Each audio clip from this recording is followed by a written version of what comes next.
నీకేం కాలేదు కదా? నాకేం కాలేదు కానీ మీకేమైంది? అంత మొత్తుగా నిద్రపోయారు. ఎంత గట్టిగా లేపినా సరే లేవలేదు. ఈ లోపు తలుపులు బద్దలు కొట్టుకుని నీళ్ళొచ్చేసాయి. దేవుడి దయవల్ల ఇదిగోండి ఇక్కడ తేలాం. పోన్లేవే, ఇంతకీ పిల్లలేరి? డాడీ నేను ఇక్కడున్నాను. అమ్మయ్యా, నువ్వు ఇక్కడ ఉన్నావా? ఇంతకీ ఈ కోతన సన్నేడి?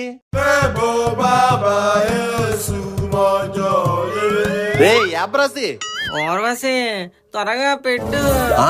ఏం పెట్టాలరా? త్వరగా దమ్ బిర్యానీ పెట్టు, ఆకలేసేస్తుంది. వీడికి నిద్రలో కూడా తిండికోవాలి. లెగరా గాడిద. నేనేంటి చెట్టు మీద ఉన్నాను? నాన్నగారు మీరేంటి చెక్క మీద ఉన్నారు? అసలు మనం ఎక్కడున్నాం? లైఫ్ ఆఫ్ పై సినిమా సెట్లోరా. అవునా? అయితే పులి ఎక్కడా? ఇల్లు మునుగు నేను ఎడుతుంటే వీడికి పుల్లులు పిల్లులు కావాలట. అసలు అంత వర్షం వచ్చి ఇల్లు మునిగిపోతే ఏం చేస్తున్నారా? మీరేం చేస్తున్నారో నేను అదే చేస్తున్నాను.